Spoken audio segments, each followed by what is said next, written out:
Hello guys and welcome back to Planet 40k. In today's video I'm going to be talking about my personal top 10 wish list for Warhammer 40k in the 10th edition. So 10 things that I would hope that they bring into the game. Now some of these are actually already rumoured to be happening and some of them maybe just be a pipe dream. But yeah, this is just my personal top 10. In fact, they're not in any particular order. It's just what I've gone with today. So yeah, without further ado, let's get on with the video.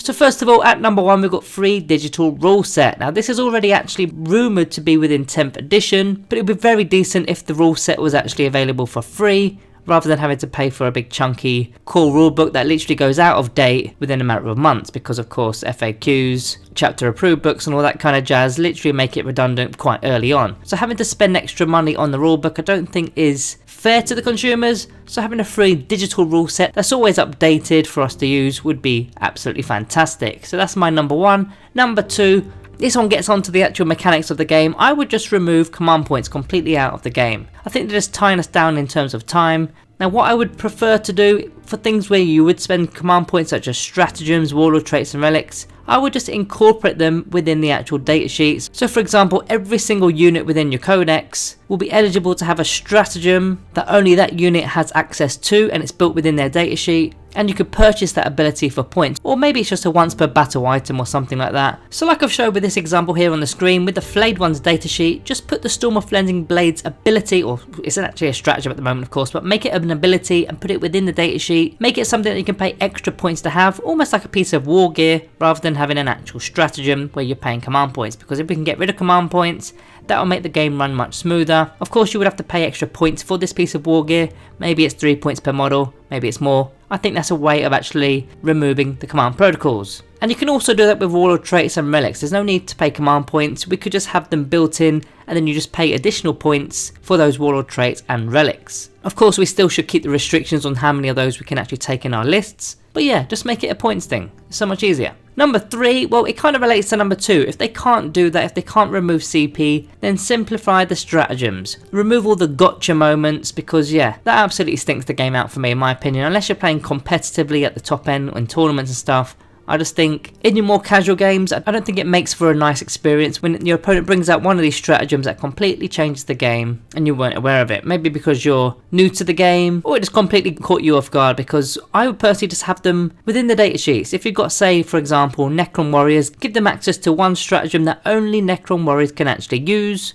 and it's within their datasheet. So as soon as you declare that you've got Necron warriors in your list, your opponent is able to see exactly what stratagem that they can be using, rather than having to hunt through between 2 and 4 pages of stratagems just to see if your opponent may be using any of these within your game. So yeah, I would simplify the stratagems if you can't actually take away command points. On to number 4, I've got fix the invulnerable saves. Now there's way too many invulnerable saves in the game at present. Some of them are army wide, I think they just stink the game out, to be honest with you. Especially when they've got those 4+ invulnerable saves, they just make it almost impossible. Just save these for the character models that are supposed to be hard to shift, not your regular infantry for example. As for number 5, I've gone with fix AP. Basic weapons shouldn't have any AP. Now this is rumoured to be getting fixed. In fact they may even be removing toughness. I'm not sure exactly how they're going to be doing that, if they are doing it at all. But if they are going to be doing that, they're going to have to incorporate that within the AP and the armor save as well. So I'm not sure what they're going to do with that, but if they do, that'd be fantastic. But let's sort the AP out, because we've already got armor saves for all the units, and some weapons have just got an absolute ludicrous AP when they kind of shouldn't do. Number 6, have a simpler army building app. Now the 40k app,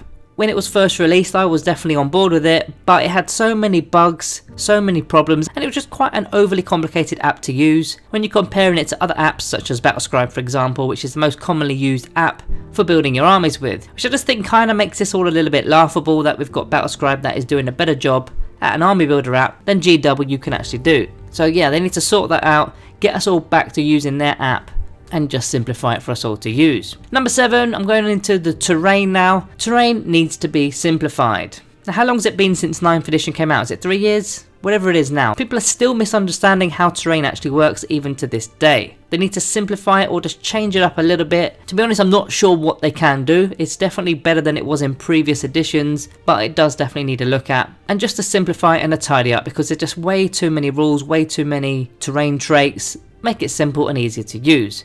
Number 8, I want to talk about vehicles. They need to make vehicles more durable. Now I'm not talking about dreadnoughts because they're durable enough, they can fight and all that kind of jazz, but once say a standard tank gets tagged in combat, they kind of stink, because they can't really fight back. Yes, they can still fire into combat, but now you're forced to fire at that given unit that's actually tagged you. Now what you could do to fix this is maybe give them the ability to fall back and still shoot, or maybe you could even bring back the old rules, which is probably a completely different point here, but I'm going to go into this anyway now that I've opened the can. But in the old editions, we used to be able to immobilize vehicles or even remove weapons from the vehicles. Just because a las cannon has shot at a tank and shot up the engine so it can't move, why should that mean that the drivers inside are now all dead? Let the carcass of the vehicle become terrain and allow the people embarked in the actual vehicles to actually still be able to hold objective and things like that. I do really miss those days. I think that was 3rd edition in the late 90s. I might be wrong on that. Let me know down in the comments below if you remember what I'm talking about. In fact, sticking with the old days for a second, didn't vehicles used to be able to ram when they're in combat? That might be the same edition, it might be a later edition, but they used to be able to sort of do a battering ram move, which would again make more sense. If you've got 20 Orc boys attacking a Land Raider, for example, why should that Land Raider just stay stationary and take all the beating? Why can't it just run over all these Orc boys as if they weren't there?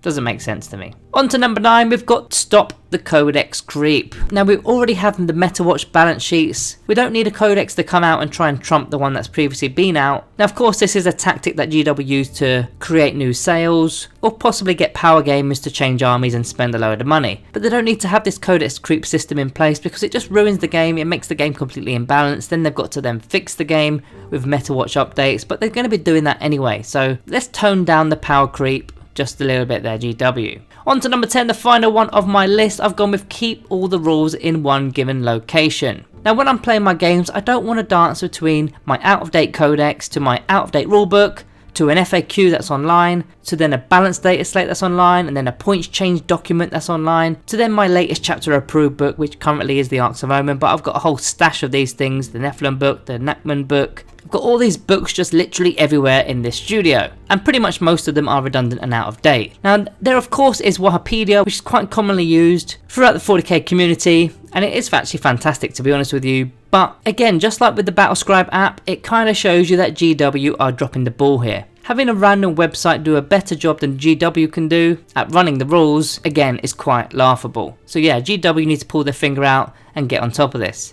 So guys, that is my wish list for 10th edition for 40k. Do you agree with my list? If there's anything I've missed, let me know down in the comments below. We'll have a discussion about it. Now, I will be doing a Necron specific wish list in the upcoming videos. I don't know whether it's the next video in line or the one after that. But in the upcoming, well, in the future, near future, we're going to have a Necron specific wish list with a top 10 kind of thing.